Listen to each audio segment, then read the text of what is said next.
$5.5 billion waterfront development that forever changes the landscape of Singapore. Sheldon Adelson finally opens the doors to his casino resort. Big question is, will it pay off? Welcome to Managing Asia. I'm Christine Tan. This week we managed to clinch a much sought-after interview with the American billionaire to find out how he's playing his chips for the gaming giant. 3, 2, 1, go! Marina Bay Sands opened to much pomp and ceremony. Media from far and wide gathered to witness the launch of Sheldon Adelson's integrated resort after months of delay and cost overruns. The chairman and CEO of parent Las Vegas Sands was relieved. I'm certainly relieved that it's open. It was a very difficult building to build because of the perfectionism with which and the professionalism with which the architect designed the property. I mean, it's really extraordinary. For instance, for each of the 3 hotel towers, there are 2 wings. One wing is curved, but it was wider at the bottom, narrower at the middle, and wider at the top. So every floor is different. The measurements for every floor is different. Marina Bay Sands kicks off with a casino receiving its gaming license just a day before its opening. For Adelson, this will be the cash cow. Thousands thronged into the casino, which houses 600 tables and 1,600 slot machines. Gaming operations within the Las Vegas group now contribute about 70% to total revenues. But where casinos are concerned, the gambling tycoon says the face of integrated resorts is changing. This is the future of gaming, where the casino, the gaming portion of the entire facility, is less than 2% of the amount of space in total. Costing a whopping $5.5 billion, Phase 1 also opens up 900 hotel rooms, some shopping and dining outlets, and 120,000 square meters of convention space. The second phase in June will launch another 1,600 hotel rooms, as well as the Sky Park floating garden. The resort overlooking Marina Bay is pretty impressive. How is the Singapore property different from the rest you've built in Las Vegas and Macau? It's the first integrated resort that doesn't use the casino as the hub. And then everything else is off the casino. It's a separate building. And you could tour, it's about 9.5, say 10 million square feet. And you could tour 9.5 million square feet, never see the 500,000 square feet of the casino or the building. So it's not the hub and the spoke that has been the dogma that's been believed and followed in Las Vegas for the last 75 years. Adelson first hit jackpot when he built the Venetian in Las Vegas, subsequently expanding his empire to include some of the world's largest casino complexes, including the Venetian, the Sands, and the Plaza in Macau. As a conference organizer, Adelson is betting big on Asia as Las Vegas loses some of its luster. The gutsy entrepreneur plans to build another 3 integrated resorts along the Cotai Strip in Macau.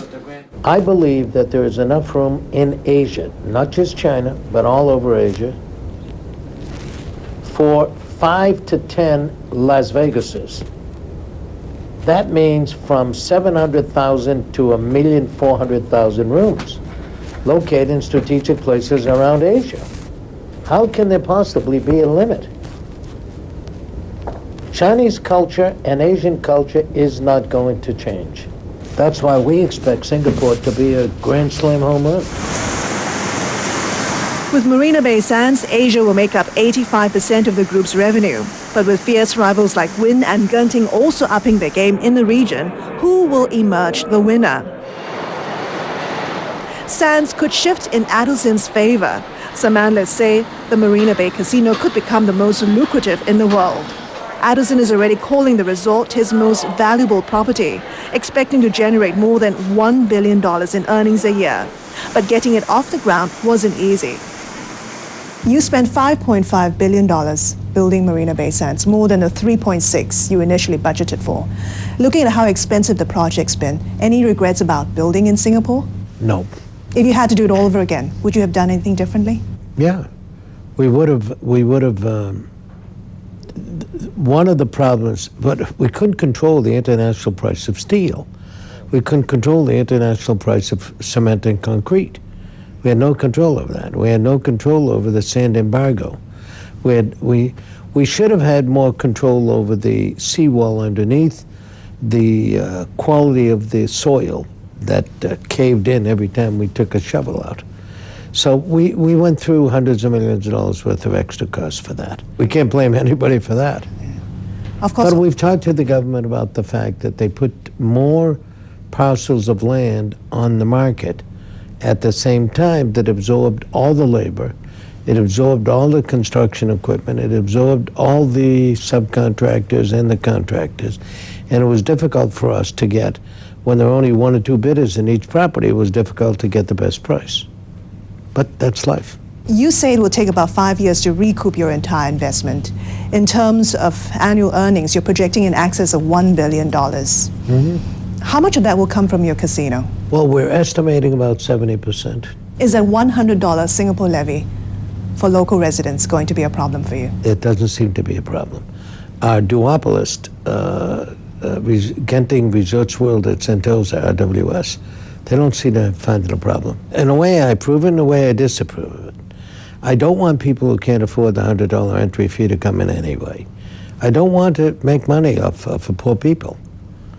You know, that's not our way of life. It's not my standard of commercial enterprise. Somebody who can't afford for the cost of entertainment shouldn't be entertained like that.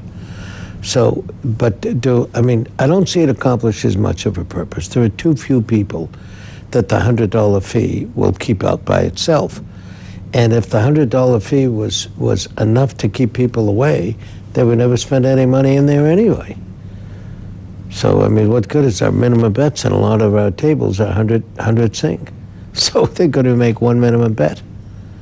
So it doesn't affect our profitability, and I don't think it affects our attendance. When you look at gaming taxes you face at some of your various properties, is Singapore going to be your most lucrative casino, in your opinion?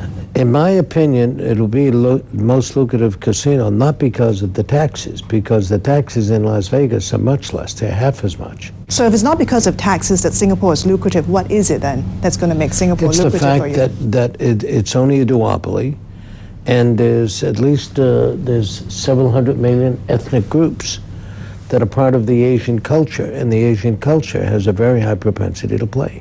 And speaking of duopoly, how do you think you're going to compete against Resorts World that's just opened a couple of months ago? I suppose I could answer that in one word: effectively.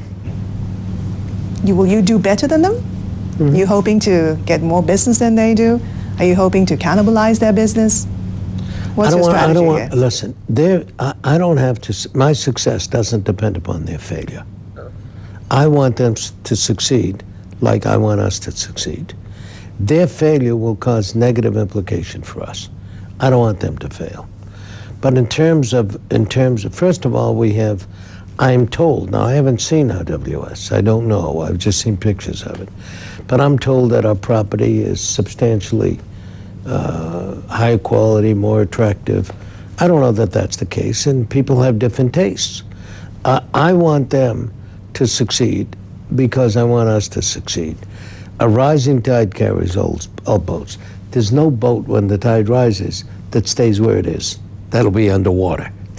And there's no boats when the tide goes out, no boat that stays up in the air. So all the boats go up and down together. So our success is their success and vice versa. So listen, we have to work together to bring people to Singapore. And when we do, we could fight over I think the competition lies in how we get the person when they get to Singapore to come to us. You're still building on a Cotai Strip in Macau. Yes. Are you worried about cannibalization?